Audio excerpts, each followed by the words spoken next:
पाहणी करण्यासाठी नाही तर आज आम्ही ज्या प्रोजेक्ट मॅनेजर आहेत त्यांची भेट घेऊन आज आम्ही या प्रोजेक्टची संपूर्ण डिटेल माहिती घेतली आणि हा म्हणजे जी अंबरनाथ आणि बदलापूरची वाढती लोकसंख्या लक्षात घेता ईस्ट टू वेस्ट आज ब्रिजची खूप आवश्यकता होती. आज दोन्हीकडे जाताना आता अंबरनाथमध्ये 2 ब्रिज आहेत ईस्ट वेस्ट जायला, पण बदलापूरमध्ये ती कमतरता होती.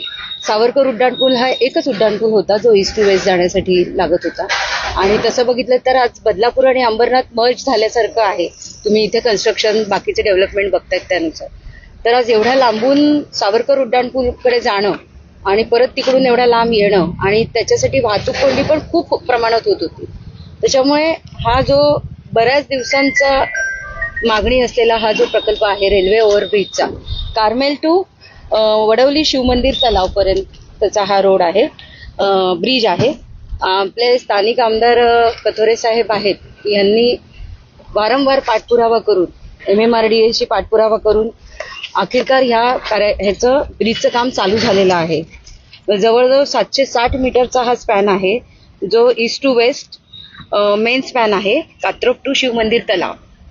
आणि त्याचबरोबर आणखीन एक असणार आहे Ambernath east west one way असणार आहे 500 मीटरचा जो Carmel to Empire Homes means S3 पार्कच्या तिथपर्यंत जाणार आहे. तो म्हणजे इकडून आपण चढलो ईस्ट वरून की वेस्टला अंबरनाथ वेस्टला डायरेक्ट जाण्यासाठी पण असा पण त्या ब्रिजची रचना केलेली आहे. आता सद्यस्थितीमध्ये 1200 मीटरचं सर्व्हिस रोडचं जे ब्रिजच्या खालून असणार आहे ते सर्व्हिस रोडचं काम सद्यस्थितीत चालू झालेलं आहे. जवळजवळ 3 वर्षाचा हा कालावधी आहे. तर त्याची जी आपल्याला वर्क ऑर्डर आहे ही 16 मार्चला आपल्याला मिळालेली आहे.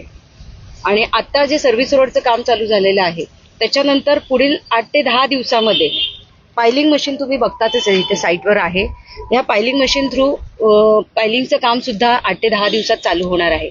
म्हणजे पुढील 3 वर्षानंतर अंबरनाथ आणि बदलापूरकरांना आपला हा रेल्वे ओव्हरब्रिज आहे हा त्यांच्या सेवेमध्ये उभा राहणार आहे. आणि नक्कीच जो शहरामध्ये ट्रॅफिकचा जो प्रॉब्लेम होत होता ईस्ट वेस्ट जाण्यासाठी तो कुठेतरी दिलासा मिळणार आहे आणि नक्कीच ह्याचा येथील सर्व रहिवाशांना फायदा होणार आहे. आज अंबरनाथ आणि बदलापूर आज तुम्ही बघत असाल आमचे सर्व सभापती पण आहेत आणि प्रामुख्याने अंबरनाथच्या नगराध्यक्ष मॅडम सुद्धा इथे हजर आहेत आणि त्यांचे सहकारी पण इथे नगरसेवक इथे हजर आहेत. आमच्या दोघांच्या प्रयत्नांनी हा इथे उपक्रम राबवला जाणार आहे आणि ह्याच्यासाठी खास करून मी महाराष्ट्राचे मुख्यमंत्री देवेंद्र फडणवीस साहेब, उपमुख्यमंत्री एकनाथ शिंदे साहेब, उपमुख्यमंत्री सुनेत्राताई पवार मॅडम, त्याचबरोबर ह्याच्यामध्ये रेल्वेची सुद्धा हद्द आहे. तर त्याच्यासाठी सुद्धा खास करून रेल्वे मंत्री अश्विनी वैष्णव यांचे मनापासून मी धन्यवाद देईन की त्यांनी ह्या प्रोजेक्टच्या पूर्ण होण्यासाठी जे परमिशन्स आपल्याला हव्या आहेत त्या परमिशन्स लवकरात लवकर देण्याचा त्यांनी प्रयत्न केलेला आहे.